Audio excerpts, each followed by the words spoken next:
Bonjour à toutes et à tous, et donc plus particulièrement merci à nos quatre invités pour cette première table ronde que je vais animer avec Annie. Donc le thème est l'autonomie et l'évaluation institutionnelle. Alors, je ne vais pas ici faire un bilan des actions menées par nos départements, hein, notamment depuis notre arrivée avec Annie. Cela a été fait par notre président, Michel Cosnard. Simplement, en complément, préciser quand même les évolutions sur nos méthodes et référentiels, le travail qui a été fait, des expérimentations qui sont passées à l'échelle. Aujourd'hui, l'évaluation des organismes de recherche, d'ailleurs avec l'OST, a radicalement changé d'organisation. Les écoles d'architecture, avec le ministère de la Culture, on travaille dorénavant directement avec le département d'évaluation des formations pour faire en même temps l'évaluation de l'établissement de formation. La CTI a été citée, effectivement, depuis cette année. Donc, toutes les écoles d'ingénieurs évaluées par la HRS se font de manière synchrone avec la CTI pour l'évaluation des diplômes. Donc, l'objectif, c'est de ne pas entrer dans le détail de toutes ces évolutions, y compris du format de nos rapports, mais de prendre un peu de recul dans un contexte particulier, donc, et ça a déjà été dit, donc, qui est celui des évolutions législatives actuelles, qui conduisent certes à une autonomie plus forte des établissements, mais aussi des responsabilités plus fortes de nos établissements pour ce qui concerne leurs choix stratégiques. Alors, les établissements, on est bien d'accord, universités, écoles, instituts, organismes, donc c'est environ 250 qui sont évalués sur 5 ans. Alors, au-delà des évolutions de notre contexte réglementaire, la question posée est la suivante: quels sont les enjeux que nous percevons au travers de nos activités d'évaluation? Alors on voit 3 niveaux. Le premier niveau, c'est un environnement toujours plus exigeant de notre SR. Le second, c'est un défi de la cohérence de l'offre et de l'action des établissements pour répondre aux attentes des différents territoires. Et le troisième, ça a été dit, le défi majeur de la compétition internationale pour maintenir la place de notre SR. Alors tout cela dans un contexte aussi, il faut le dire, de tension au niveau des moyens, qui pose donc la question majeure de l'efficience des institutions et donc du rôle du HRS dans nos évaluations. Alors, répondre à ces enjeux pose pour nous 2 questions majeures qui structurent le contenu des référentiels d'évaluation de nos 2 départements. D'abord, donc, comment rendre nos universités et écoles plus stratèges? Et ensuite, comment permettre à nos établissements de créer de réelles dynamiques collectives, condition évidente de la réussite des projets d'établissement. Pour mémoire, et je ne vais pas m'étendre là-dessus, nous nous inscrivons clairement dans une stratégie européenne d'assurance qualité qui résulte du processus de Bologne, et les mots-clés, vous les connaissez, c'est l'ENQA qui les évalue, la place de l'ARS donc, dans le registre de l'écart, mais c'est aussi des mots-clés, les RAE, rapports d'auto-évaluation, les ESG, en bon français, les European Standard Guidelines, qui sont, qui sont donc résumés dans nos référentiels, les trajectoires d'établissement sur une décennie, moins 5 ans, plus 5 ans, ou, bien sûr, ce qui est le plus important, les processus d'amélioration continue. Alors, on constate des progrès dans les rapports d'auto-évaluation des établissements. Néanmoins, je ne vais pas rentrer trop dans le détail, mais je vais essayer quand même de dégager quelques limites que nous percevons et qui rejoignent en partie ce qui a déjà été dit face aux enjeux actuels. Alors ce qu'on voit dans les rapports de nos comités, hein, n'oublions pas que ce sont les rapports des comités de pairs, ce ne sont pas les rapports du HRS, hein, ils sont co-signés par le président du comité et par le président du HRS. Tout d'abord, beaucoup d'établissements ont des difficultés à identifier et objectiver leur position effective dans le paysage ESR, aussi bien national qu'international. Ensuite, on voit des difficultés à dépasser les logiques d'opportunité induites par les nombreux appels à projets du PIA pour en faire de véritables stratégies inscrites dans une continuité institutionnelle, et cela au-delà des mandats de chaque équipe de direction. Les stratégies ne sont pas clairement exprimées et traduites en objectifs identifiés et quantifiés en exerçant le suivi par des outils identifiés. Donc voilà quelques critiques que si on prend l'ensemble des rapports dans le contexte actuel, bien sûr, et on est conscient des gros progrès qui ont été faits, c'est-à-dire on est passé de rapports d'activité à de vrais rapports d'auto-évaluation, donc ça c'est quand même un gros progrès, mais quand même on estime qu'il y a pas mal de travail à faire encore, et nous sommes conscients donc des marges de progrès. Alors, ce qu'on peut regarder, c'est comment rendre l'évaluation externe plus utile au développement des établissements, comment donc être complémentaire avec les autres acteurs, que sont les inspections, comment apporter une contribution plus éclairante aux politiques de contractualisation, d'accréditation et de dotation des tutelles. Il nous faut donc faire évoluer la philosophie de l'évaluation institutionnelle, et ces évolutions passent, selon nous, par une attente plus exigeante au niveau des rapports d'auto-évaluation des établissements sur les 3 points suivants. Le premier point, c'est l'analyse objectivée par l'établissement de la place qu'il occupe et de l'ambition qu'il porte. Le second point, c'est l'explicitation par l'établissement de sa stratégie pour atteindre cette ambition et des leviers déployés pour l'opérationnaliser. Et enfin, le troisième point, c'est l'analyse et la critique par l'établissement des résultats obtenus et de sa trajectoire. Cette évolution devrait conduire à ce que nos comités focalisent leurs évaluations sur l'analyse des capacités de l'établissement à faire la démonstration de l'efficacité de ses actions et de sa capacité à apporter des preuves tangibles de la maîtrise de sa trajectoire. C'est donc une évolution de nos référentiels qui doit être engagée pour cela, et c'est aussi un effort important de formation des experts qui doit être poursuivi. Je ne vais pas rentrer dans les détails, mais je voulais brièvement situer l'état de nos réflexions actuelles et la direction vers laquelle nous faisons évoluer notre approche de l'évaluation institutionnelle. Alors pour conclure l'introduction de cette table ronde, je dirais que l'évaluation et plus globalement l'assurance qualité qui en constitue le fondement, nécessite un investissement sur le long terme et un travail par étapes progressives.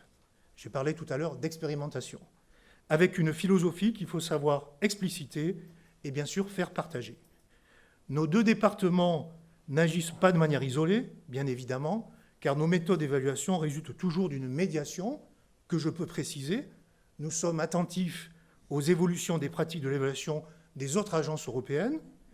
Nous sommes en observation permanente des mutations, des transformations qui s'opèrent dans l'ensemble des établissements français.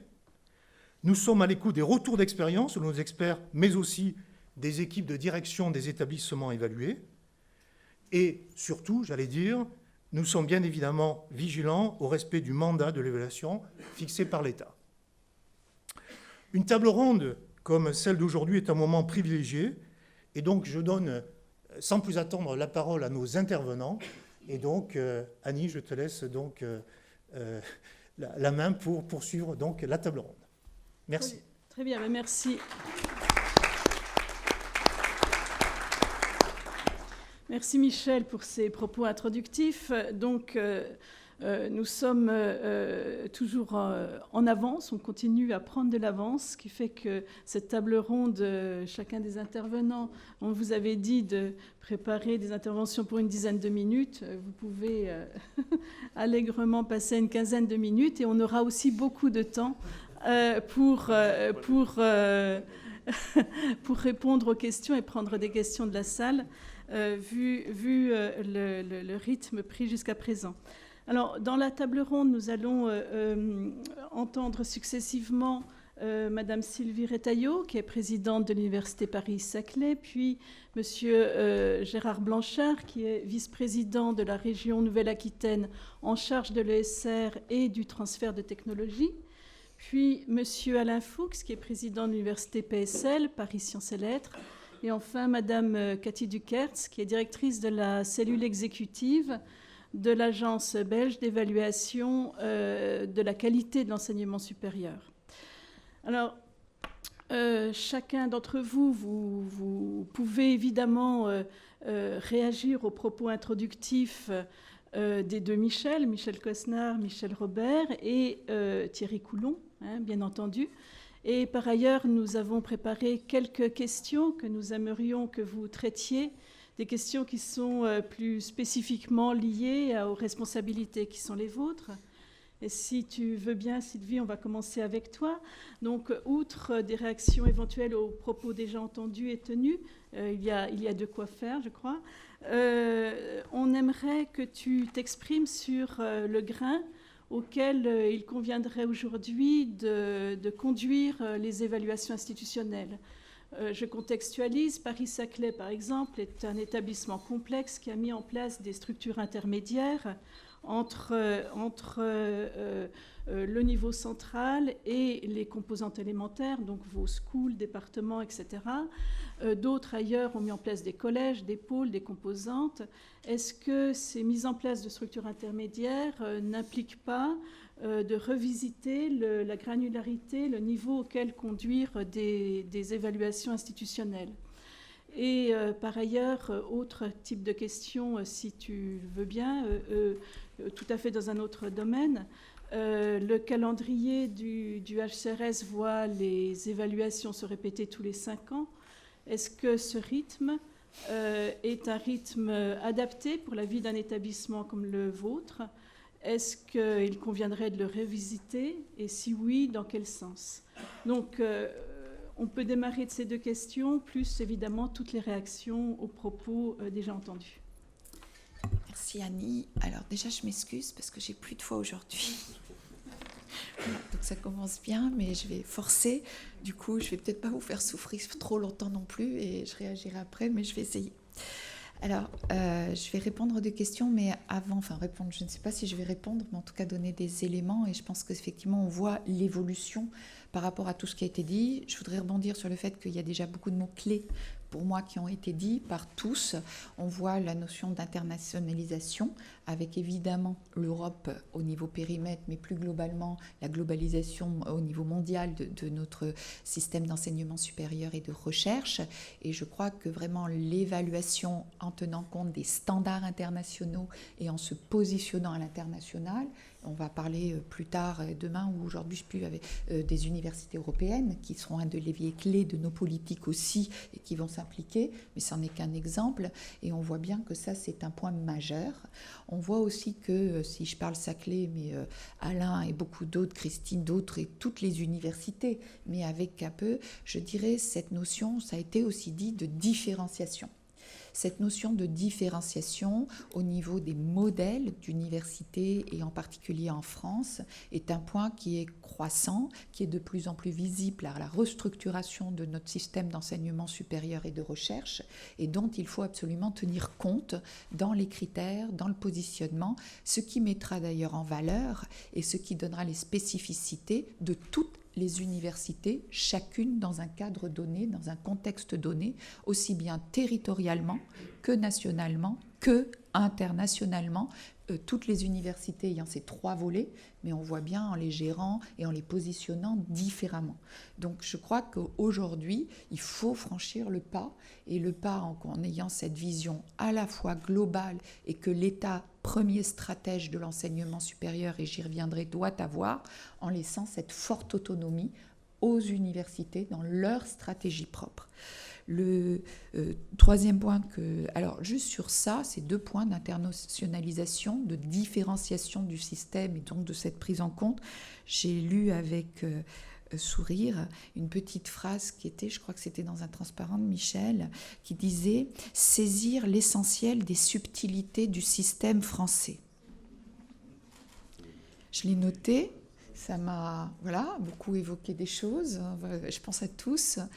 Et je crois qu'effectivement, on est dans une spécificité où il faut arrêter de penser uniquement histoire. C'est une évolution.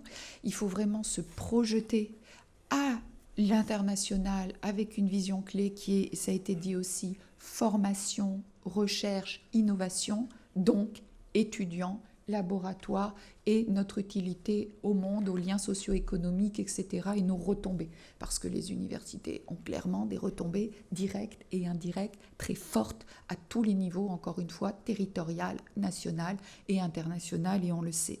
Ceci dit, notre système d'enseignement et de recherche français est effectivement subtil et spécifique. Et tout en arrêtant de se positionner avec, il faut tenir compte de ces spécificités et en tirer le meilleur parti. Donc il ne s'agit ni de faire table rase, ni d'être paralysé par un ancien système.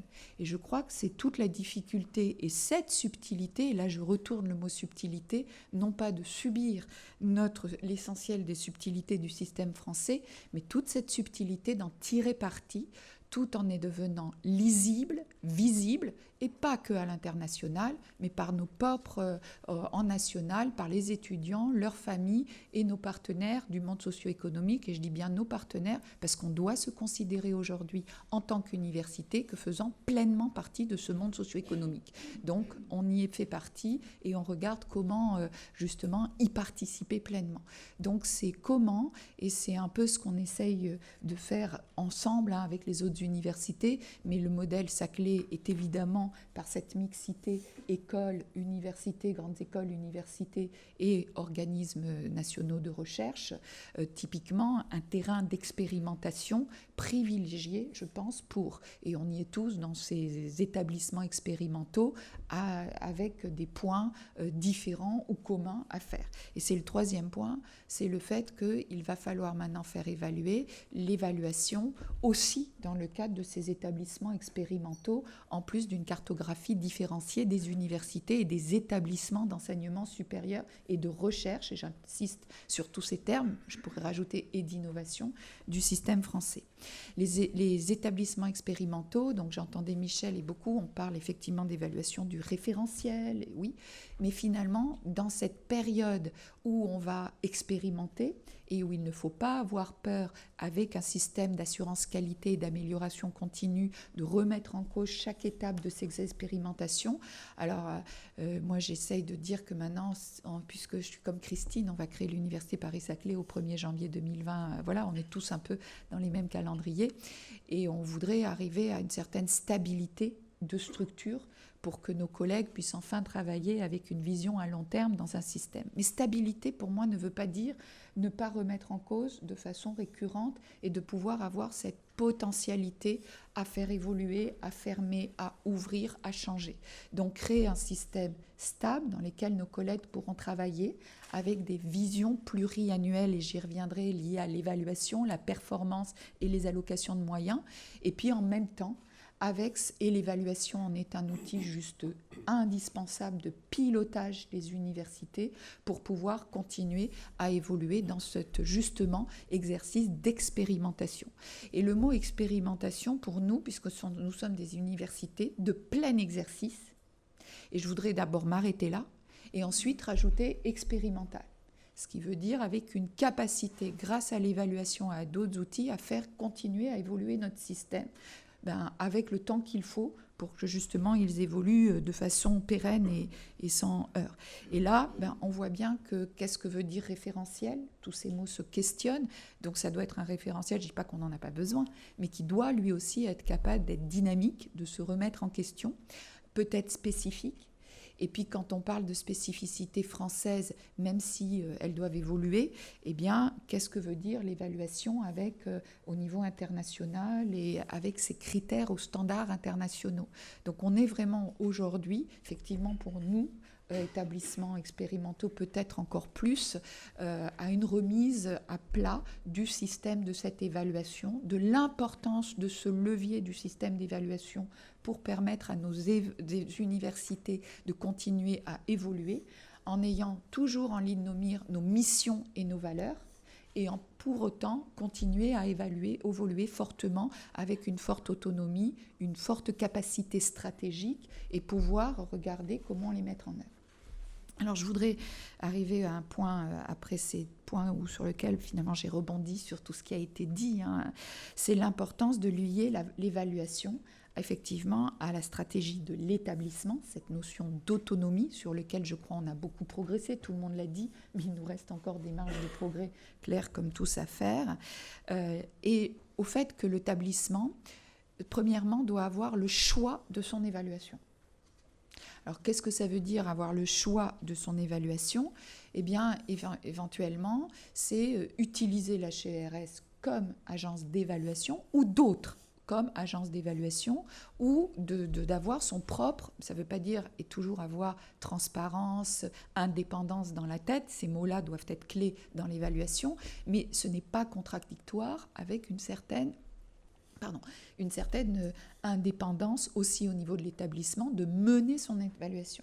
Et là, on parle référentiel, pour la HERS, on parle là, mais peut-être qu'une notion d'évolution de la HERS sur une partie, comme aussi agence d'accréditation des outils d'évaluation, c'est-à-dire de ce système d'évaluation, peut être très utile à justement la réflexion, la prise en charge par des établissements de son système d'évaluation, à la fois auto-évaluation, mais aussi complémentarité, aller chercher des agences ou de complémentarité. Je prends pour exemple nos laboratoires. Vous savez qu'on est dans des systèmes où non seulement les universités donc, fusionnent, se regroupent, etc., mais il y a aussi des gros regroupements au niveau des laboratoires qui deviennent des laboratoires d'universités et organismes nationaux de recherche, mais avec quand même une taille qui fait qu'au grain du laboratoire, il y a aussi une forte stratégie.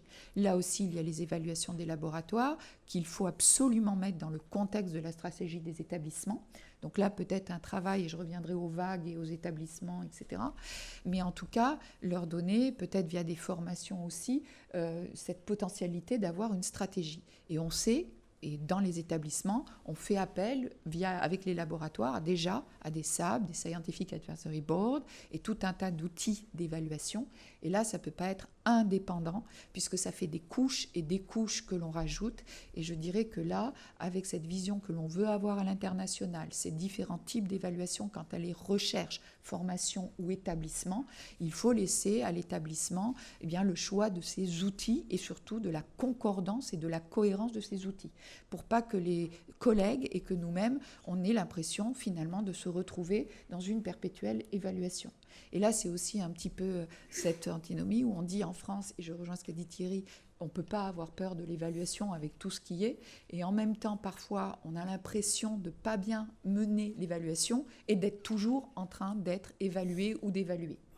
Donc on voit bien qu'il y a finalement quelque chose à caler pour avoir une évaluation stratégique, peut-être plus organisée, et plutôt que de l'étendre, parce que même si c'est tous les 5 ans, vu combien s'étend l'évaluation établissement, formation, laboratoire, finalement on enchaîne les évaluations pour peu qu'à l'intérieur on mette aussi des SAB propres. Les universités se dotent de plus en plus de conseils d'orientation stratégique, donc d'outils internes qui permettent aussi de se conseiller, d'avoir une vision externe pour la stratégie de l'université. Ce sont pour nous des outils de qualité, d'assurance qualité, d'amélioration continue, avec une vision vraiment internationale ou lien monde socio-économique. Donc ces deux objectifs, il faut que tout ça soit coordonné d'abord par l'établissement qui prend en charge. Donc la HERS, comme aussi, je ne dis pas que, mais finalement agence d'accréditation ou d'accompagnement de finalement accréditer comme une bonne évaluation transparente avec tous les critères. Pardon, je pense que c'est un élément majeur qui aidera d'autant plus au pilotage de l'université et à la stratégie. Alors, il y a aussi des choix.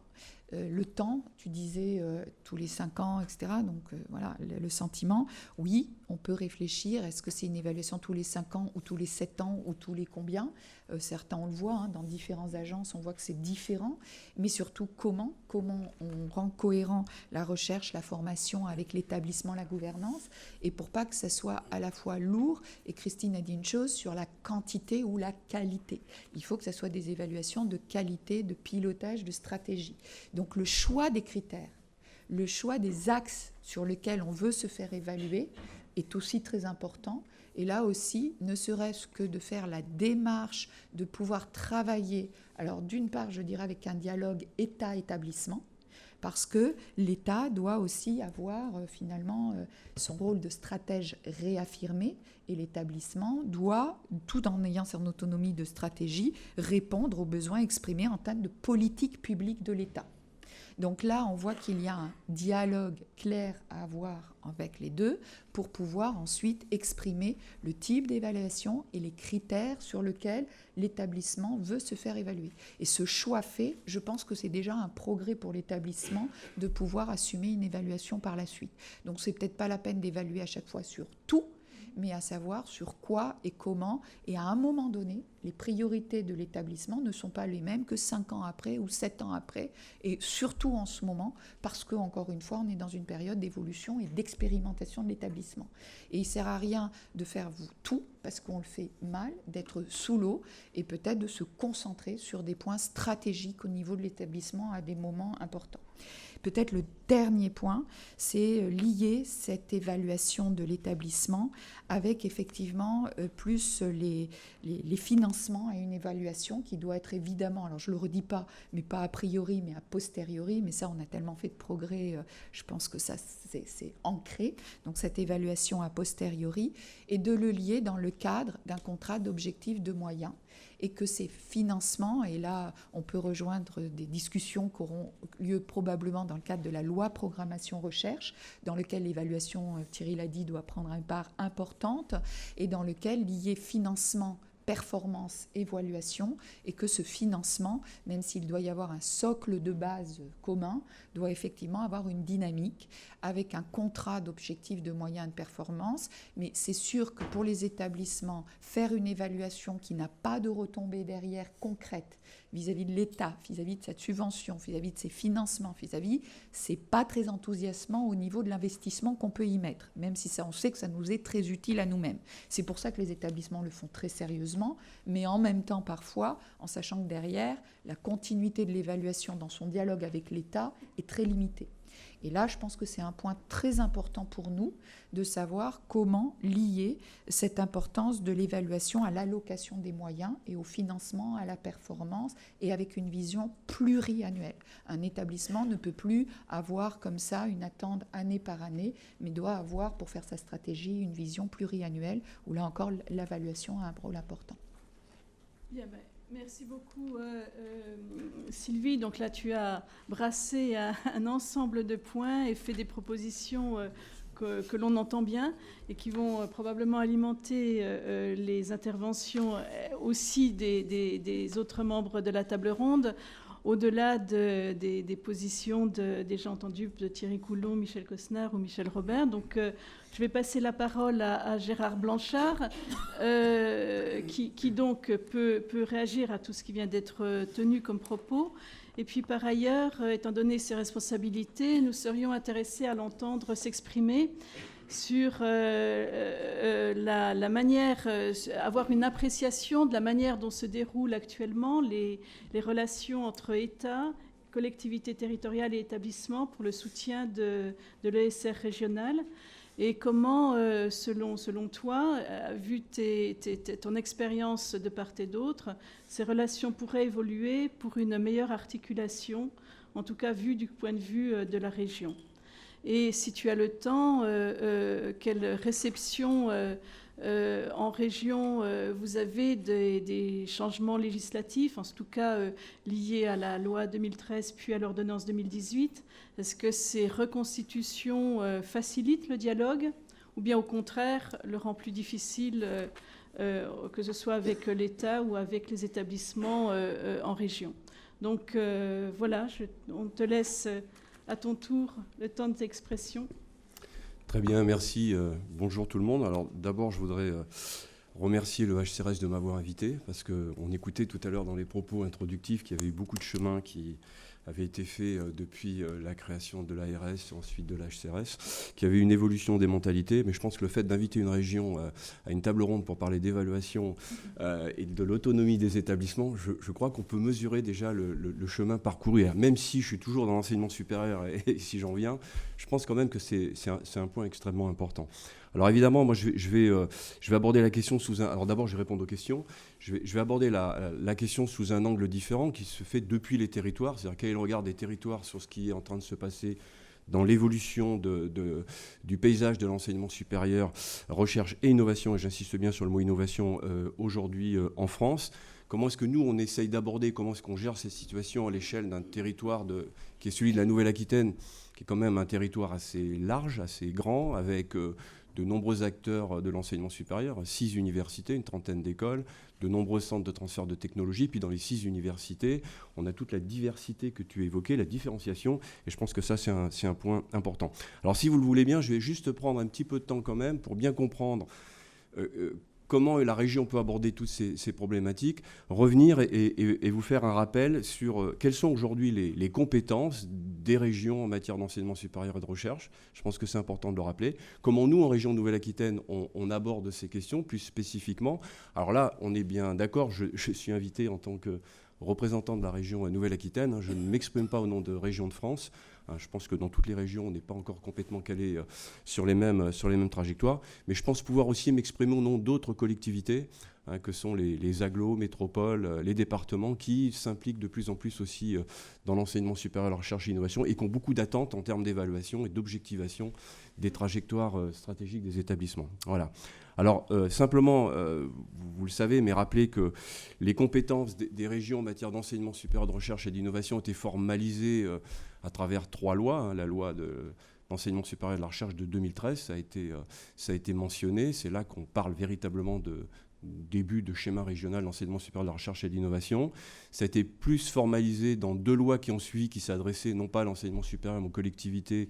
La loi MAPTAM, qui était modernisation de l'action publique territoriale et l'affirmation des métropoles, et puis la loi NOTRe, nouvelle organisation territoriale de la République, où là il est dit clairement que les régions doivent élaborer un schéma régional de l'enseignement supérieur de la recherche et de l'innovation. C'est un document stratégique, et donc j'insiste bien là-dessus. Et pour définir ce document stratégique, évidemment, la région ne travaille pas dans son coin, elle travaille avec les établissements. Et donc cette notion de stratégie et d'évaluation, d'objectivation d'un certain nombre de choses, évidemment, vous comprenez que c'est absolument essentiel pour les régions. Donc ça, les régions doivent l'élaborer. Donc on reconnaît aux régions aujourd'hui un rôle stratégique.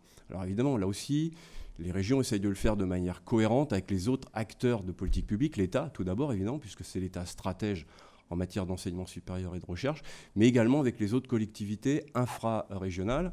Alors moi, c'est quelque chose à laquelle je suis extrêmement attaché, c'est veiller à mettre en cohérence l'ensemble des politiques publiques. Donc évidemment, on suit de très près les recommandations et les prescriptions nationales, on essaye de les relayer, d'apporter notre spécificité, et on fait en sorte de rassembler, de concentrer un petit peu toutes les initiatives plus locales qu'on va trouver, alors métropole bien sûr, mais également d'autres agglomérations qui ont des implantations universitaires importantes, et les départements. Ça, je pense que c'est un point important. Et ce schéma régional, j'insiste beaucoup, et l'intervention de la région, les moyens politiques et financiers qu'on mobilise, se font toujours sur la base de 2 grandes orientations qui sont les compétences structurelles de la région, développement économique, développement territorial. Et ça intéresse les universités aujourd'hui, et aménagement du territoire. Alors là, c'est pareil, le mot aménagement, je me rappelle, quand j'étais président d'université, on l'utilisait peu, ce n'était pas nécessairement bien vu, mais aujourd'hui, c'est vraiment un aspect fondamental, notamment qui fait écho aussi avec les questions de différenciation d'établissements. Voilà.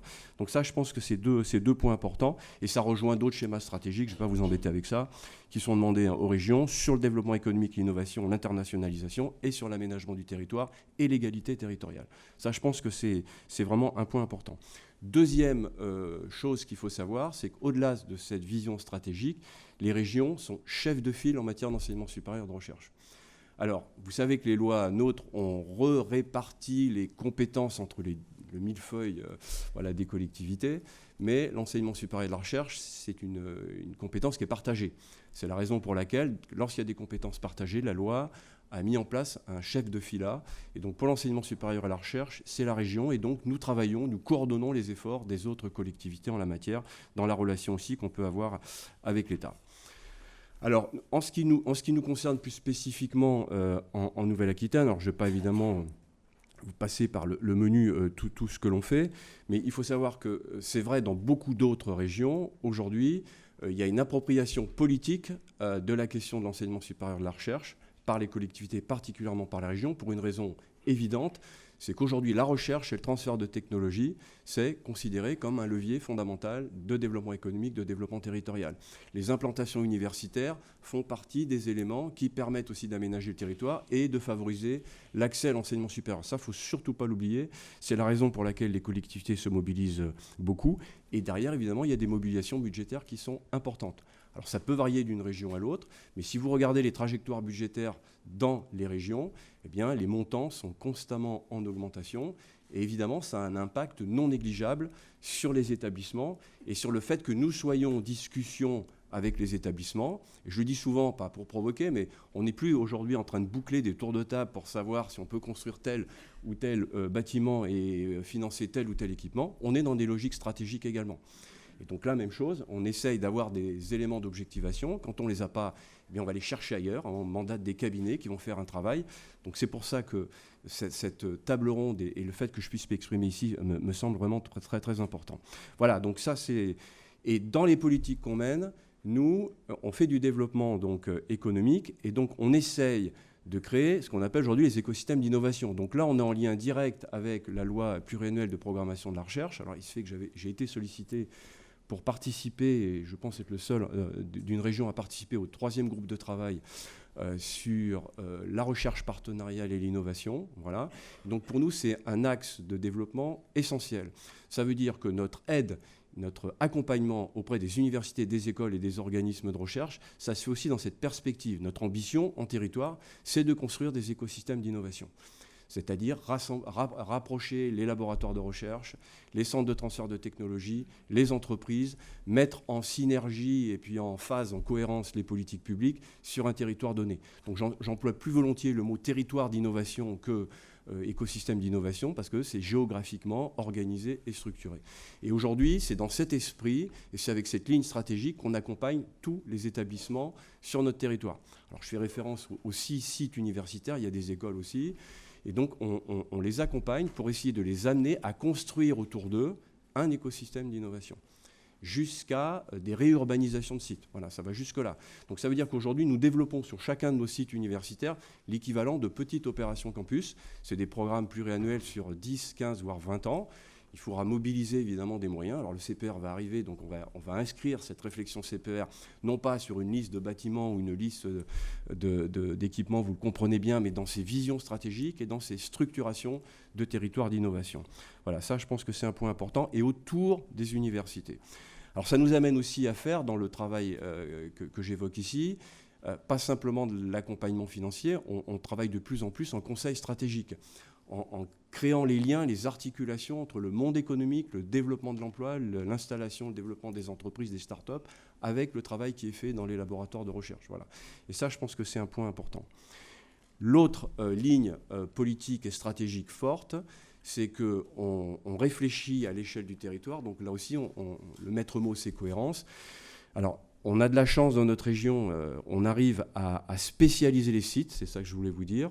On essaye d'aider les sites à se spécialiser, donc les établissements à avoir des spécialisations qui leur permettent de construire des pôles d'excellence, de compétences, de visibilité internationale, parce que notre objectif, ce n'est pas de faire une ligne Maginot autour de la région, c'est bien d'aider pour avoir la meilleure visibilité et performance internationale, voilà, à travers la spécialisation. Alors évidemment, on n'est pas en train de spécialiser l'université de Bordeaux, vous en doutez bien, mais on a des universités de plus petite taille, voire des universités moyennes, et bon, c'est les universités qui décident de leur spécialisation, ce n'est pas nous. Mais quand on fait un travail d'objectivation, pour reprendre ce que tu disais, et d'explicitation de stratégie, on arrive tous à peu près à la même conclusion. Et donc, on arrive à se mettre d'accord sur ce que sont les champs de spécialisation et la construction de ces écosystèmes autour de ces universités et de ces pôles d'excellence en région. Alors, il se fait qu'on a une certaine chance quand même. La construction historique a bien fait les choses dans notre région. On a une bonne complémentarité des domaines de spécialisation qui sont en train d'émerger aujourd'hui dans la région. Voilà. Donc c'est un petit peu voilà, la ligne politique et stratégique qu'on mène. Donc vous comprenez bien l'importance d'une évaluation telle que vous l'avez exprimée. Je suis totalement en phase avec tout ce que j'ai entendu. Ça, vous le saviez déjà, je pense.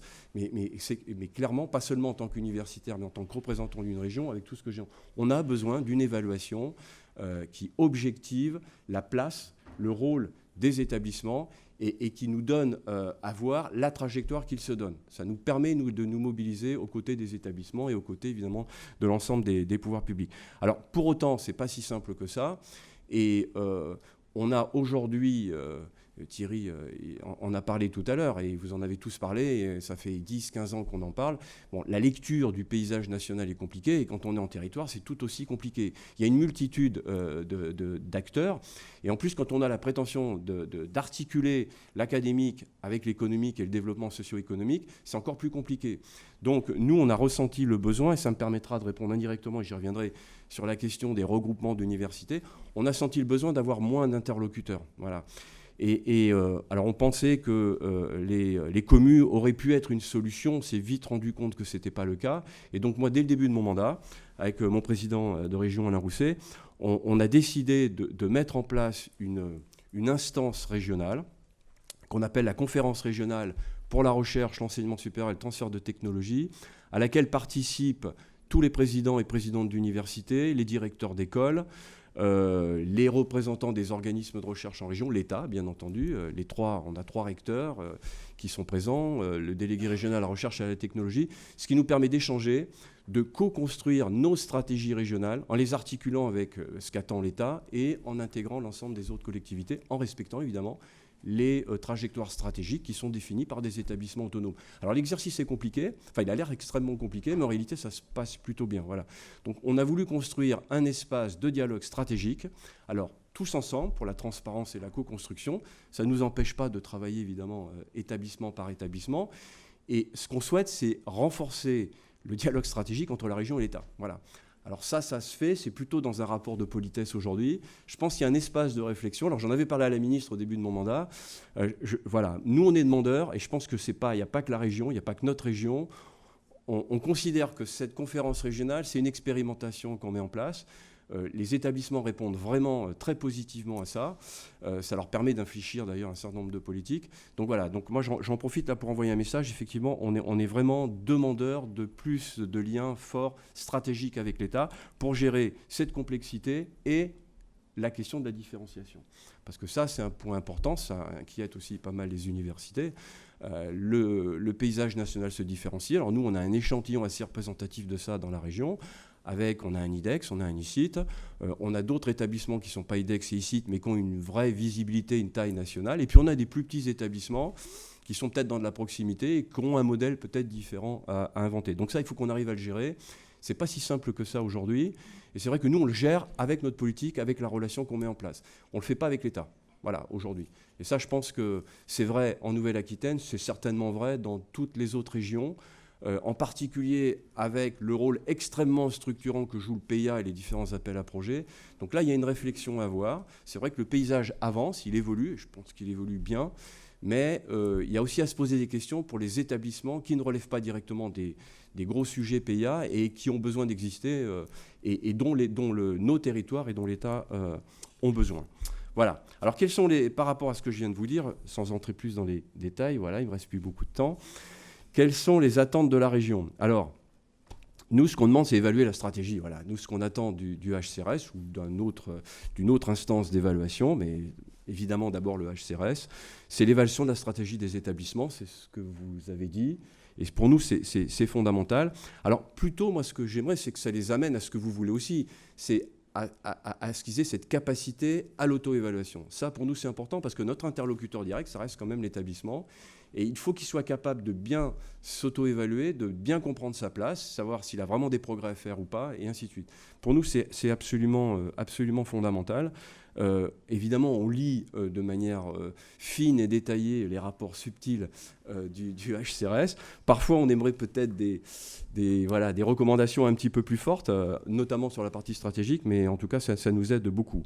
On aimerait aussi que soit évaluée la capacité de l'établissement, alors c'est assez logique par rapport à ce que j'ai dit, hein, à structurer son environnement institutionnel, mais pas que, l'environnement aussi socio-économique. Et je pense que ça fait partie des orientations qui doivent ressortir du projet de loi pluriannuel sur la recherche, qui met quand même l'accent fortement sur l'innovation, sur le transfert, sur la création d'emplois et la création d'entreprises. Voilà, avec toute cette chaîne de valeur qui est bien articulée du résultat de recherche jusqu'à la mise sur le marché. Ça c'est fondamental. Et je pense qu'il ne faut pas seulement le regarder à travers la valorisation classiquement comme on le fait. Il y a des écosystèmes, il y a des territoires à structurer et la performance économique de notre pays en dépend. Ça, j'en suis absolument convaincu. Voilà, le rôle de l'établissement, et je vais arrêter, hein, comme levier de développement territorial. Voilà. Et dernier point, et là, ce n'est pas par rapport à l'évaluation, mais il faut bien comprendre, et là, je me fais le porte-parole des collectivités, il y a une demande, une attente d'enseignement supérieur de recherche et d'innovation extrêmement forte sur les territoires. Quand on regarde dans une région, et dans ma région quand je le fais, quand on regarde les villes moyennes, 100, 150 000 habitants, où il y a l'implantation d'universités, ou une antenne de taille raisonnable, et celles qui n'en ont pas, croyez-moi, c'est la nuit et le jour en termes de développement économique. Voilà, il y a des territoires qui se développent, qui agrègent des citoyens, et d'autres qui sont en pleine désertification. Donc c'est vraiment un enjeu fondamental. Et avec mon collègue qui s'occupe de l'éducation à la région, on est vraiment convaincu, et je l'étais peut-être moins avant dans mes rôles précédents, dans mes fonctions précédentes, que l'éducation et l'enseignement supérieur, c'est vraiment un levier d'aménagement du territoire. Bien. Merci beaucoup Gérard pour cette ouverture sur la problématique d'insertion de l'espace d'enseignement supérieur de recherche dans les territoires. On a besoin de ce genre de nourrir de ces points de vue. Et je passe la parole à Alain Fuchs. Alors, il y a énormément de matière à discuter. Je ne sais même pas si je vous pose une ou deux questions spécifiques, parce qu'il y en a tellement possibles. Passage à ERS, HCRS, vous êtes un témoin clé de ces passages-là. Comment vous voyez l'évolution et qu'est-ce qui reste encore à parcourir selon vous pour qu'un président, soit d'une grande université, soit d'un organisme de recherche, tire encore plus parti des évaluations de nos comités pour orienter sa gouvernance. Autre type de questions possibles, la question sur le grain. PSL est aussi un établissement complexe. Est-ce que, avec des établissements composantes, est-ce qu'il y a nécessité de maintenir une évaluation de toutes ces composantes, de tous ces établissements? Comment mieux rendre compte de la problématique de l'évaluation de l'alignement stratégique entre le niveau PSL et les orientations de chacune des composantes, et donc comment améliorer dans nos procédures? Enfin, il y a pas mal de questions possibles et je vais vous laisser choisir parmi tout ça. Merci beaucoup, Annie. Merci pour cette invitation, chers collègues et amis. Je vais tenter de répondre à ta première question, Annie, en me plaçant du point de vue des procédures d'évaluation. Comment ça marche? Comment ça marchait avec la RES, ou pas? Comment ça marche avec l'HCRES? Qu'est-ce qui a pu changer? Qu'est-ce qui change? Qu'est-ce qui a évolué? Et qu'est-ce qu'on peut continuer à imaginer? Qu'est-ce qu'on peut imaginer améliorer encore? Je le fais du simple point de vue de quelqu'un qui a assisté, participé à de nombreuses évaluations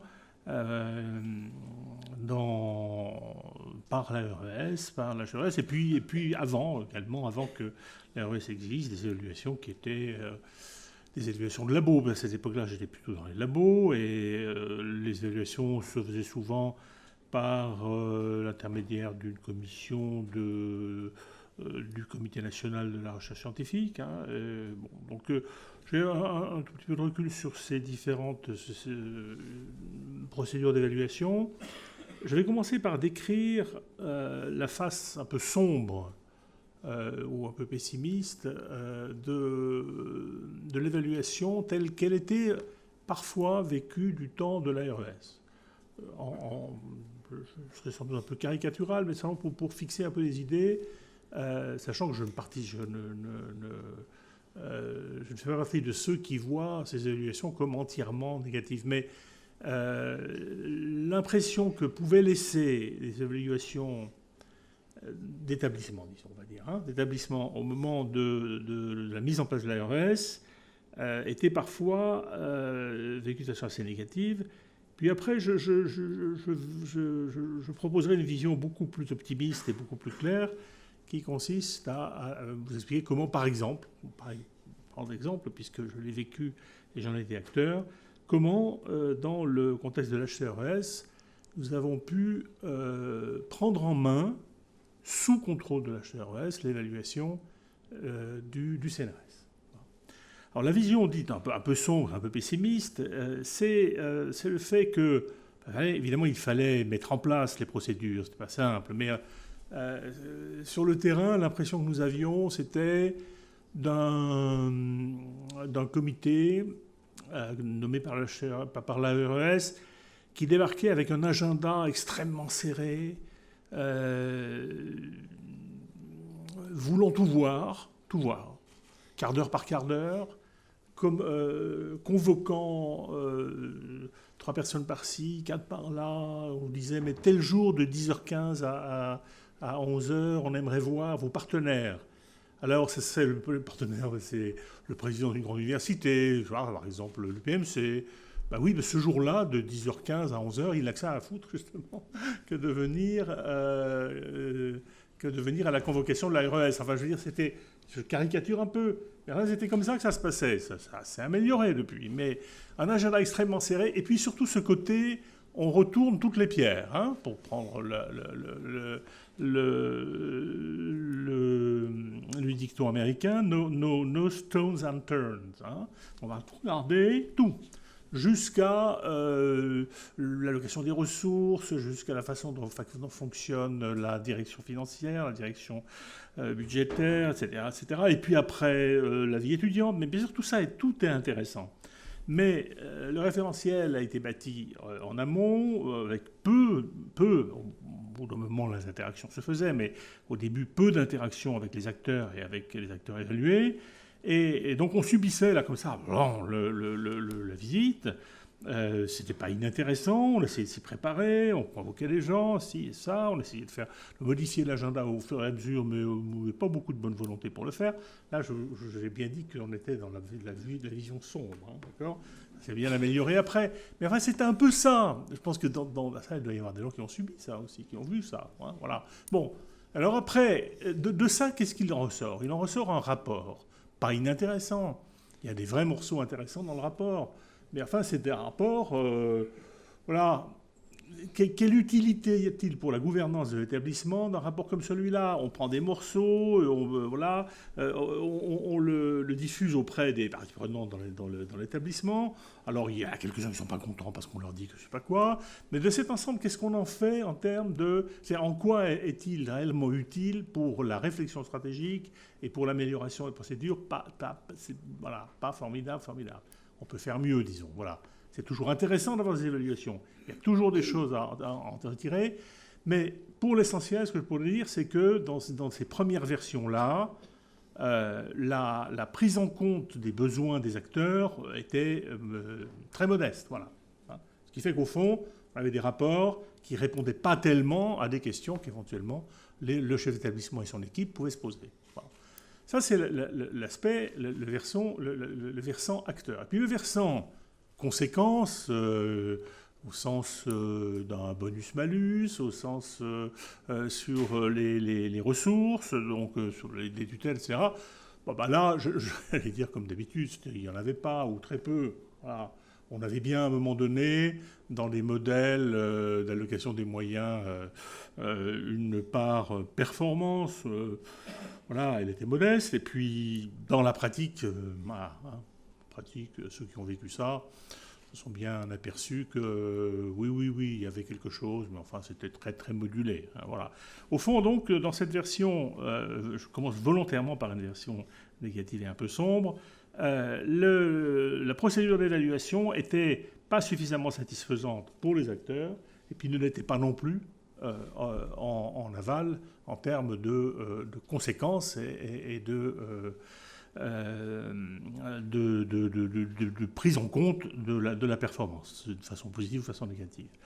Ce qui a, pour ce qui me concerne, tel que je vous donne un témoignage, hein, je n'ai pas tout vu bien sûr, mais j'ai pu constater que, alors moi j'étais un partisan de la transformation de l'ARS en HCRS. Autour de moi, les gens disaient « ça sera bien la même chose, oui, ça ne changera rien ».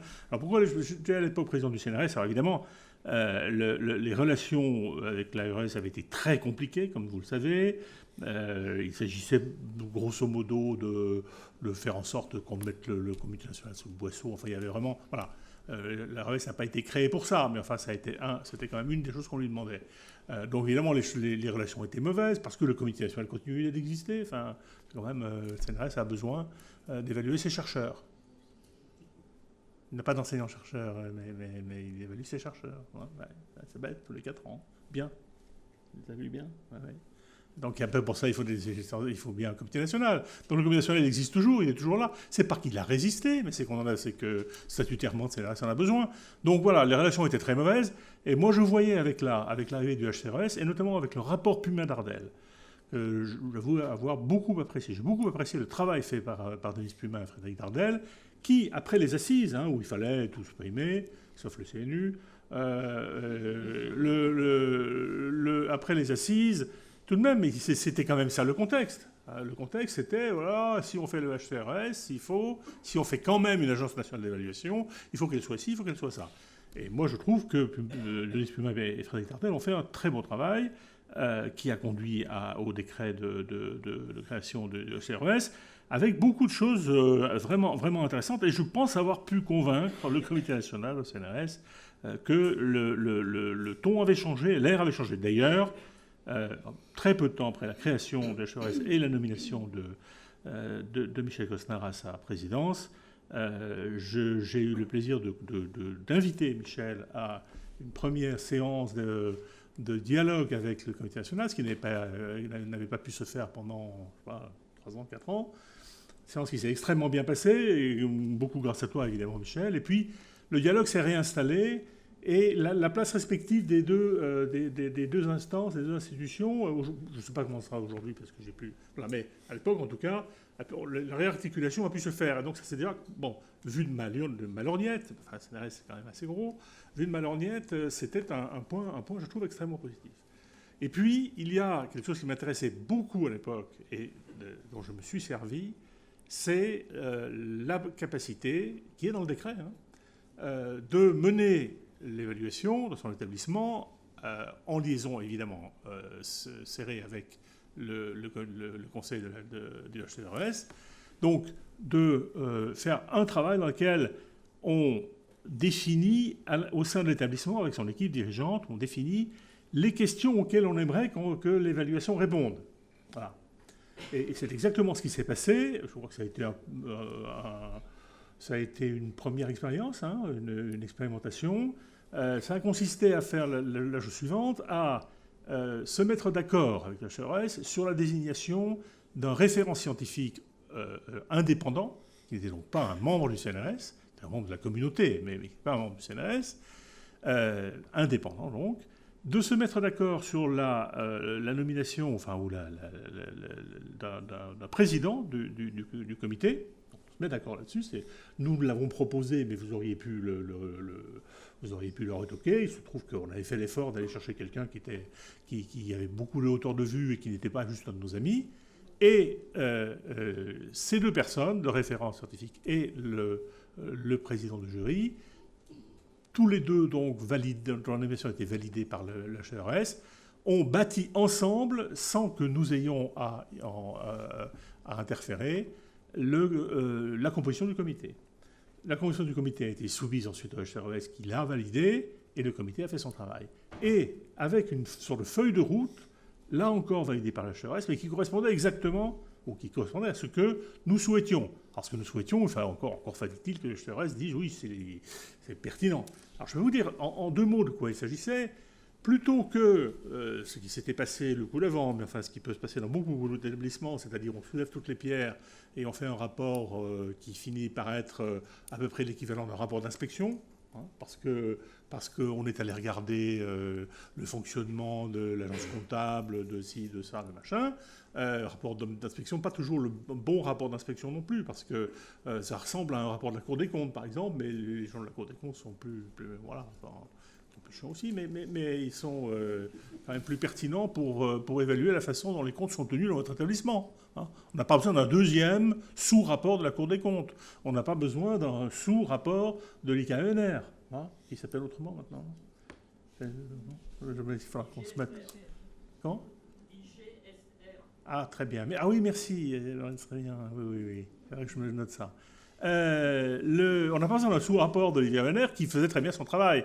Donc c'est à peu près ça qu'on avait. Eh bien, la meilleure façon de faire et de faire jouer son autonomie, c'est de proposer à HCRS une sorte de feuille de route en disant voilà ce qu'on souhaite que le comité évalue.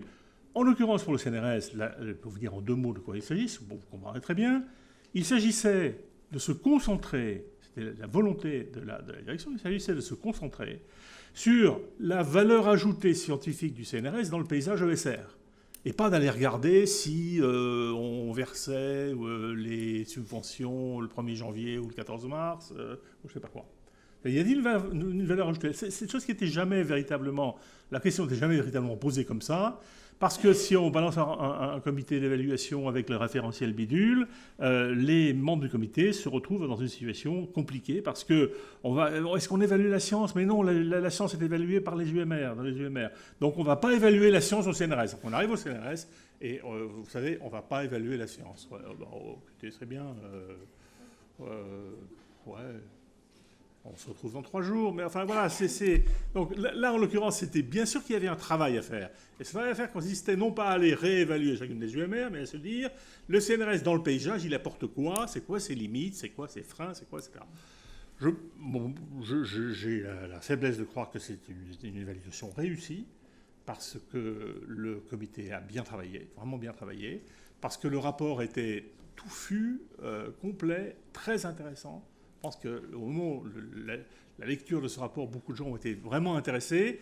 Il y a eu des effets internes très importants, je pense, tu as un témoignage de gens qui étaient avec moi à cette époque. Il y a eu des effets internes très importants parce que le rapport d'auto-évaluation que nous avons fait était fondé sur cette idée de feuille de route, sur quel est l'apport du CNRS, etc. Donc on a travaillé vraiment énormément avec le conseil scientifique du CNRS, avec lequel ce n'est pas toujours facile de travailler. Donc il y a eu à l'interne un effet retour sur le team building des instances et de la gouvernance, etc., etc. Donc ça a fait beaucoup de bien à l'interne. Le rapport était vraiment intéressant. Il disait un certain nombre de choses, sans embâge, notamment le fait qu'il y avait eu dans la décennie qui précédait des coupes budgétaires finalement assez sévères et que le CNRS se retrouvait dans une position qu'on pouvait juger difficile pour l'avenir. Voilà. Bon, ça a été...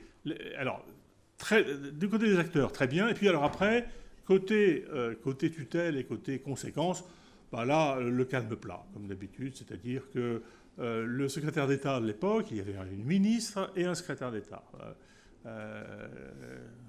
Pourvu que ça ne nous arrive pas dans l'avenir, situation qui était quand même assez compliquée et même assez désagréable. Le secrétaire d'État avait été très très bien, il était venu, il avait fait un peu la communication autour de ça. Tout le monde était content, mais les cordons de la bourse n'étaient pas dans sa main et les conséquences sur les ressources du CNRS ont été absolument nulles. Je ne sais pas ce qu'est devenu ce rapport, soit il est au pilon, soit il cale 2-3 armoires rue Michel-Ange. Mais voilà, on a franchi un pas parce que, en termes d'autonomie, on a expérimenté, et je crois réussi, je parle sous le contrôle de Charles, je crois réussi, une expérimentation qui consistait à dire on se prend en main, on ne fait pas nous-mêmes l'évaluation, il ne s'agit pas de ça. L'évaluation est faite selon les critères et avec une validation des bonnes pratiques par le conseil du HCRS. Moi, je pense que c'est vraiment ça l'avenir. Je vous cite cet exemple parce que je l'ai vécu. Voilà. Dans le cas de PSL, on essaiera de faire la même chose le moment venu. J'encourage à fonctionner de cette façon-là. Je veux dire que je ne crois pas beaucoup à la mise en place d'une vraie modulation des ressources et des subventions fondées sur la performance. Peut-être parce que je suis un peu trop vieux, mais tant pis. Hein, voilà. Une vraie modulation des ressources impliquerait clairement des évolutions très fortes de l'ESR. Très fortes. Alors ça se fera peut-être. Je l'appelle de mes voeux. Une toute dernière remarque. J'ai entendu les choses sur les notations. Les notations disparues, etc., l'eau tiède, blablabla. Bon, moi je vois juste qu'on saura qu'on n'est pas la mémoire courte. Hein. On peut solder aussi les choses. S'il n'y avait pas eu les assises, il n'y aurait pas eu Est-ce qu'on avait besoin de faire des assises ? J'ai toujours pensé que la correctionnelle suffisait. Hein. Mais il faut se souvenir que quand M. Hollande, candidat à la présidence de la République, m'avait reçu, je n'étais pas le seul, avait dit on ne va pas faire de loi, parce que ce qui a été fait par Sarkozy, c'est à peu près la seule chose qui est correcte qu'ils ont faite, c'est secouer l'université, etc. Donc il faut voir comment on peut, par la voie réglementaire, modifier à la marge un certain nombre de choses qui ne vont pas dans la LRU. On lui avait fait une liste, etc. Résultat, on a eu les assises et on a eu la loi. Voilà. Et on a eu les communes. Ah. Non mais voilà. C'est-à-dire qu'à partir du moment où on aurait les assises, l'ARS n'a pas disparu. Heureusement, l'HCRS a survécu sous une autre forme. Mais enfin, on ne peut pas aujourd'hui accuser l'HCRS de fonctionner selon les principes qui ont été dictés à ce moment-là, tout simplement. Voilà. Bon, voilà ce que je voulais dire. Ça ne veut pas dire pour autant que je ne crois pas qu'on puisse réintroduire des notations, c'est tout à fait autre chose. Et un tout dernier point pour l'avenir. Il avait été question au début de l'ARS d'absorber la CTI. Ça ne s'est pas fait, il y a d'assez bonnes raisons à l'époque. Moi, je crois que c'est le moment aujourd'hui. La CTI est une institution archaïque. Et donc, l'HCRS ayant maintenant une solidité importante, ayant fait ses preuves, il n'y a aucune raison que les écoles d'ingénieurs ne soient pas évaluées par des procédures de l'HCRS. Voilà, c'est dit. Merci. Bien, là, merci.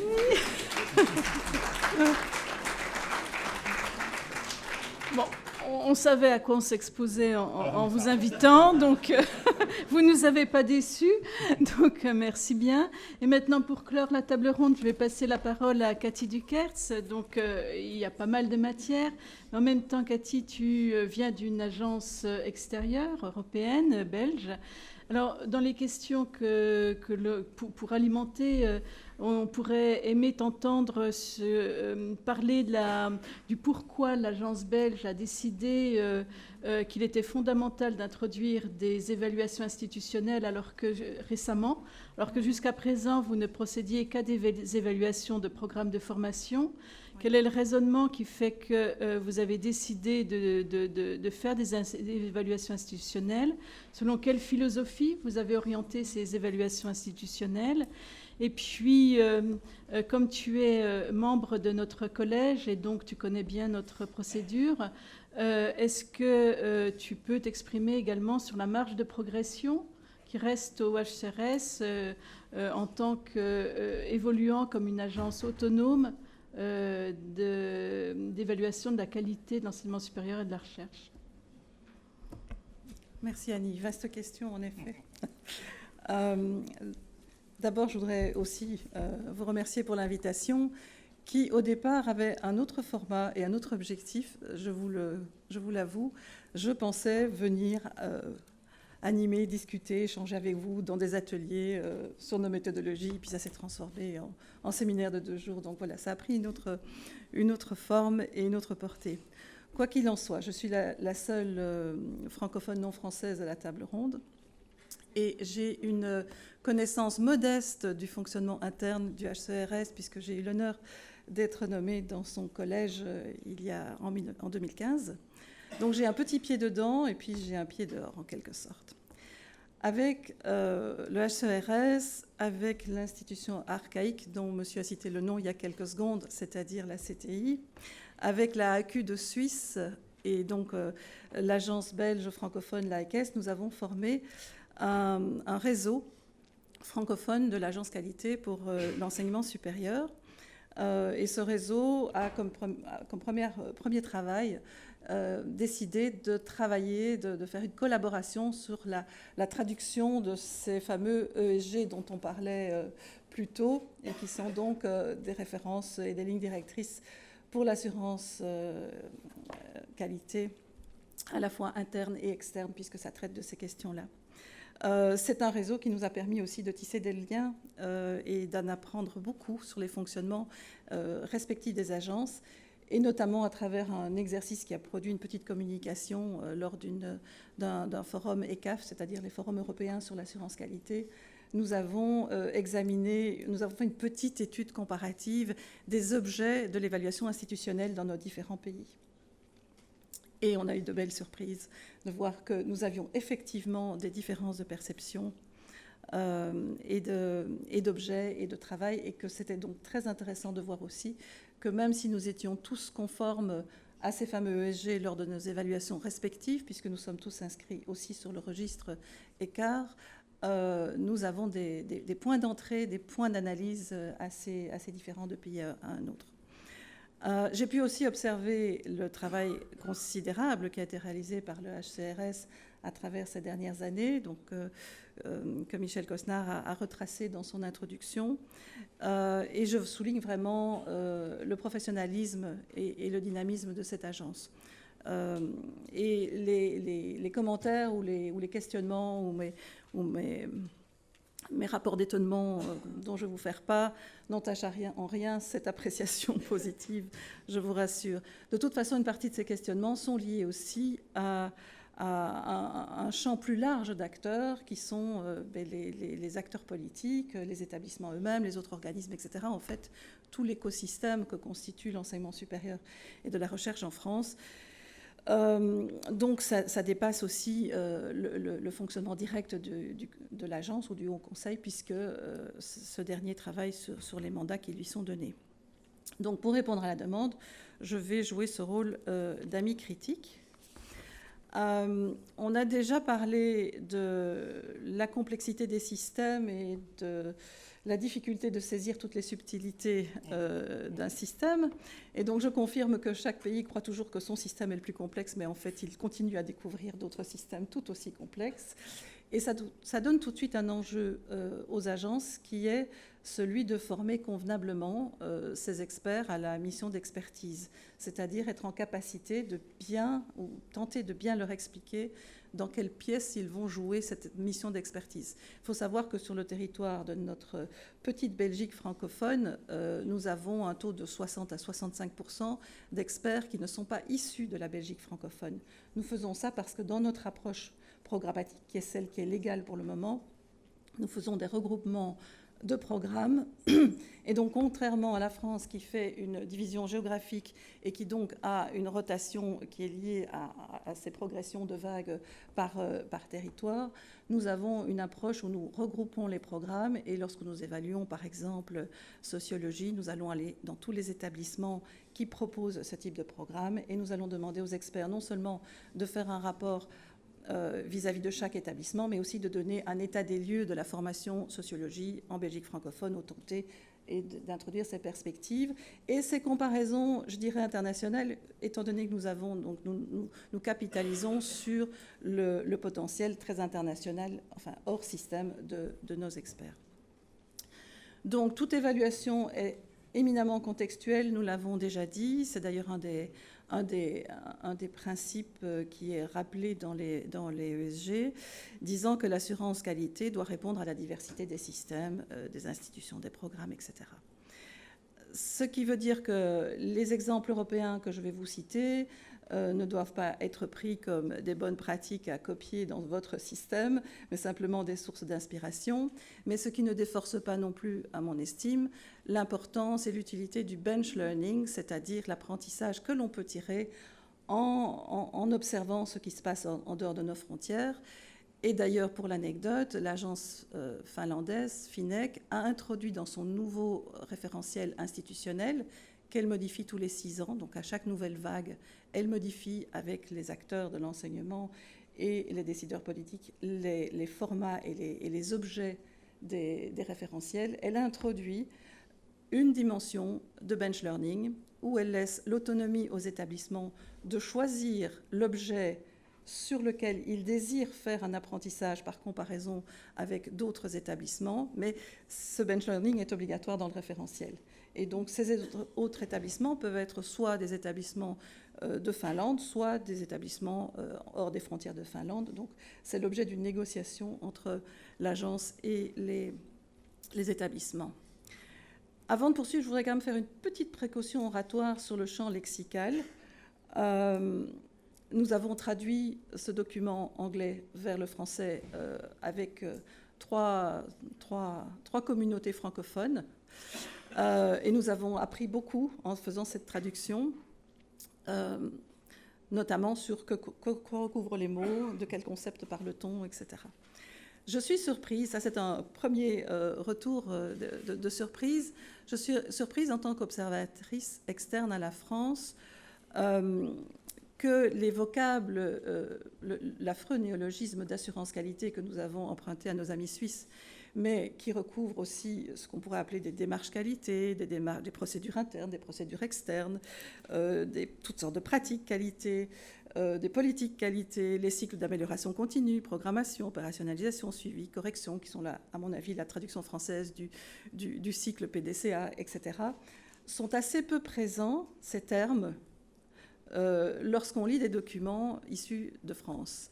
J'ai entendu assurance qualité dans la bouche des deux Michel, une ou deux fois, sans plus, et les autres mots sont assez peu présents.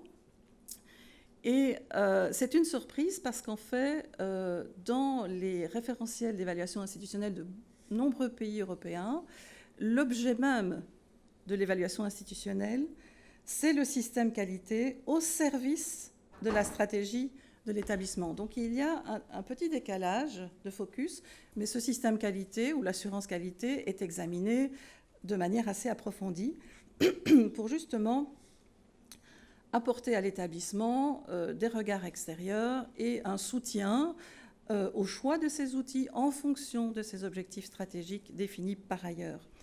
Il me semble, et à vous entendre ce matin dans la première partie de ce colloque, on comprend bien que dans votre contexte, l'évaluation institutionnelle met l'accent fort sur un outil de pilotage stratégique avant tout, et que donc la partie, je dirais, plus peut-être technique, mais qui peut être renforcée si on associe l'assurance qualité avec la culture qualité, qui est une étape ultérieure et qui est très peu citée aussi dans les référentiels et dans les discours, sauf certains exemples que je vais vous citer.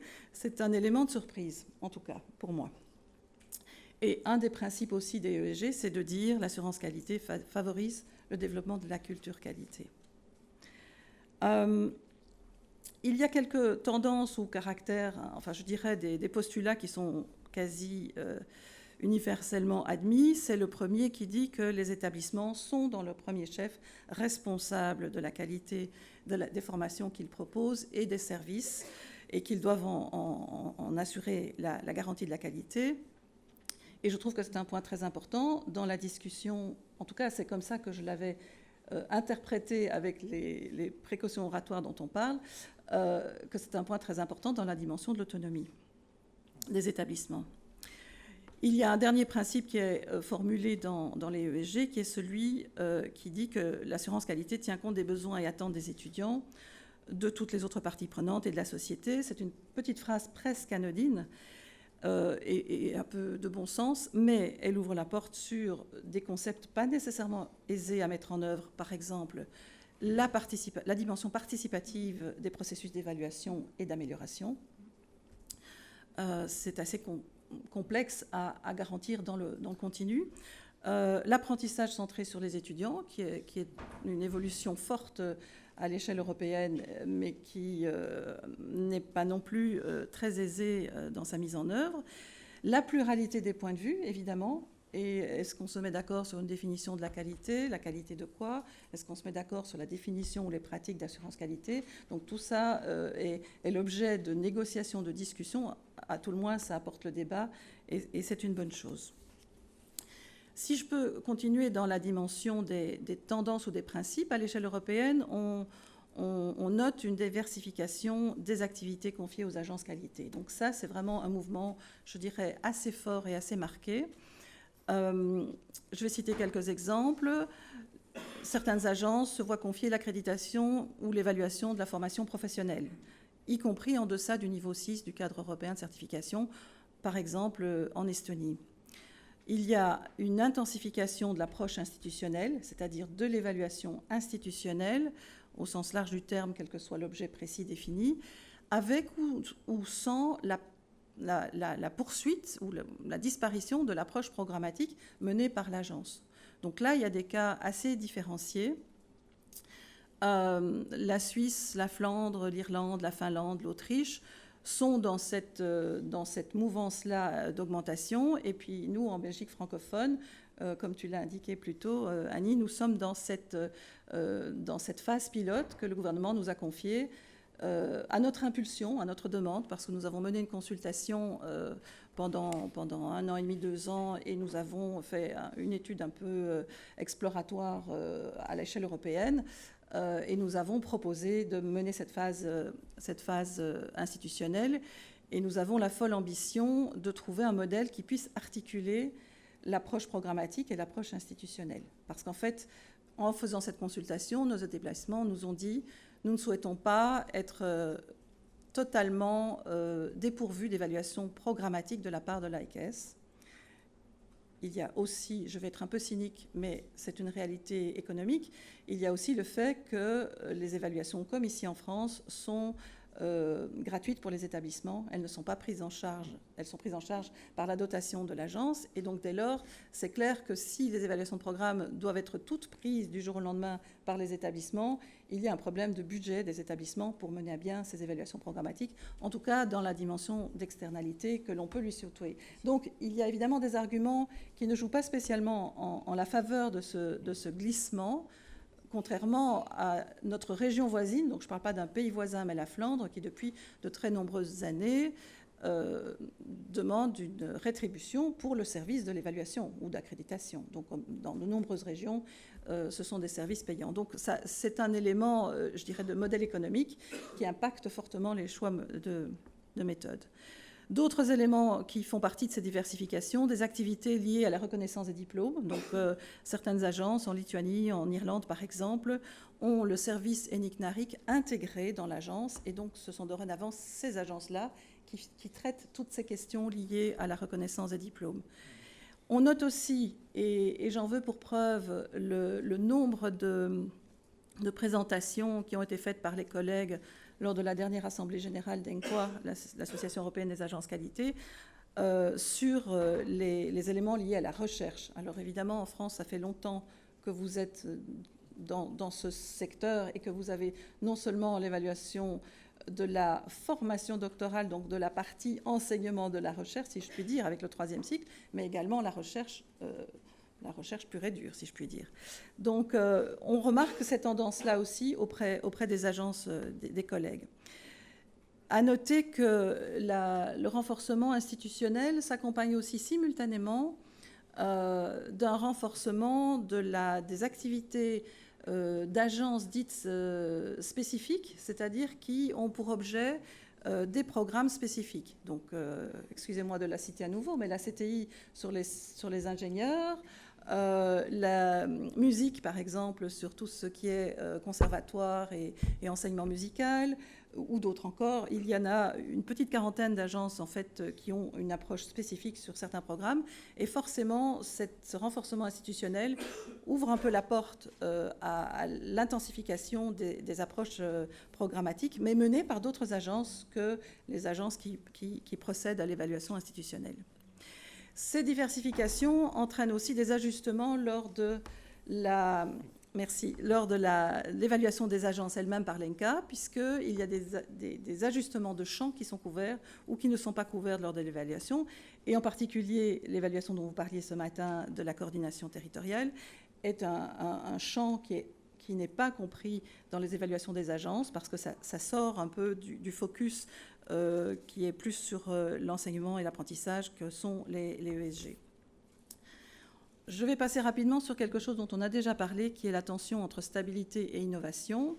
On a besoin de temps pour s'approprier les démarches, et donc on a besoin de stabilité, mais en même temps, on a besoin d'évolution, parce qu'en cas de risque de non-évolution des pratiques, et là je parle d'assurance qualité, il se produit une lassitude, ce que les Anglais appellent l'evaluation fatigue, et on a une diminution simultanée ou concomitante des impacts et des plus-values qui sont liés. Donc, d'une manière ou d'une autre, je pense que nous sommes condamnés à faire évoluer les pratiques, tant en interne qu'à l'externe. Pour ce qui est de l'interne, je vous renverrai à 2 exemples que j'ai piochés dans une étude de l'UNESCO qui est sortie en 2018 et qui a été traduite en 2019. Et donc, son titre en français, c'est « Assurance qualité interne, amélioration de la qualité de l'enseignement supérieur et employabilité des diplômés », sous la houlette de Michaela Martin. Et c'est une étude qui vise à identifier les principales tendances, les orientations et les fonctionnements de l'assurance qualité, les leviers et obstacles, les pratiques innovantes, les effets et les impacts, les facteurs internes et externes qui conditionnent l'efficacité de l'assurance qualité. Ça démontre aussi que l'assurance qualité n'est pas exclusivement mise en place parce qu'il y a une pression externe de l'assurance qualité externe, mais qu'il y a aussi une volonté de la part des établissements eux-mêmes de se défendre dans la concurrence mondiale, de devenir plus efficients et de trouver des outils pour s'améliorer et aller de l'avant. Dans cette étude, je vous invite à lire deux chapitres en particulier. Le 4e qui parle des étapes successives, et donc c'est là le côté évolutif des pratiques de l'université d'Innsbruck-Essen en Allemagne, qui est passé de quelque chose d'expérimental foisonnant, de toute une sorte d'outils, à quelque chose de plus centralisé et qui maintenant trouve un point d'équilibre dans une gestion qui fait la part belle entre le centralisé et le décentralisé. Et puis une autre, le chapitre 8, qui parle de l'Université des sciences économiques de Vienne, qui fait la part belle à la culture qualité et qui instaure un dialogue soutenu aussi, donc qui travaille l'axe social et communicationnel de l'assurance qualité. Je me suis aussi renseignée dans l'étude publiée par l'UA sur l'autonomie des universités, parce que c'était ça le point d'entrée de la table ronde. Et je n'ai trouvé qu'un indicateur qui traitait d'assurance qualité. C'est le 4.5 qui parle de la capacité de choisir les mécanismes d'assurance qualité et des organismes d'assurance qualité. Et Michel Cosnard nous a fait quelques mots précédemment sur les avancées du HCRS à cet égard. Et donc ça, c'est un point intéressant. Et pour terminer, je dirais qu'à la lumière de ces 2 dernières remarques, la tension entre stabilité et innovation d'une part, et la question de quelle autonomie pour les établissements, mon regard critique, d'amis critiques ici, par rapport à ce que j'observe ou que j'ai compris du fonctionnement de votre système, c'est quand même un sentiment vu de l'extérieur d'une forte multiplication, en fait une décomposition de l'évaluation en différents objets ou avec des différenciations pour différents acteurs. Donc il n'y a pas moins de 12 référentiels au total, si j'ai bien compté. Il y en a 9 pour la France et 3 pour l'international. OK, la division France-internationale est très compréhensible, mais néanmoins, la France vit avec 9 référentiels différents, ce qui veut dire une multiplication des rapports. Et à mon sens, il y a ce double risque de trop d'évaluation tue l'évaluation. Donc c'est bien d'avoir mis la culture de l'évaluation et d'avoir apporté cette appropriation, mais il me semble que la culture de l'amélioration n'est pas encore suffisamment arrimée à cette culture de l'évaluation. Et j'ai l'impression aussi que si on ne se projette pas dans un futur où on répond aux sollicitations exprimées en tout début de séance, c'est-à-dire laisser l'établissement choisir d'une certaine manière comment il veut gérer son assurance qualité et avoir du coup une certaine autonomie pour pouvoir faire des choix sur la manière d'évaluer ses programmes, par exemple, ou d'évaluer sa recherche, on reste dans cette surcharge à des cadences assez courtes en plus, 5 ans, enfin voilà. Donc moi, mon sentiment, c'est qu'il faut à ce niveau-là réfléchir aussi à un changement de paradigme, à l'instar des changements de paradigme qui existent dans l'enseignement supérieur, qui sont passés en termes d'enseignement à davantage de l'enseignement à l'apprentissage de l'étudiant. D'accord. Bien, merci beaucoup, Cathy, pour cette ouverture sur un appel à changement de nos pratiques. On a bien vu dans quelle direction vous nous amenez. C'est assez cohérent avec ce qu'a dit Sylvie au début et puis ce qu'a rappelé Alain également comme expérience positive pour l'évaluation du CNRS. Donc on est sur une dimension où vous partagez ces points de vue. Donc...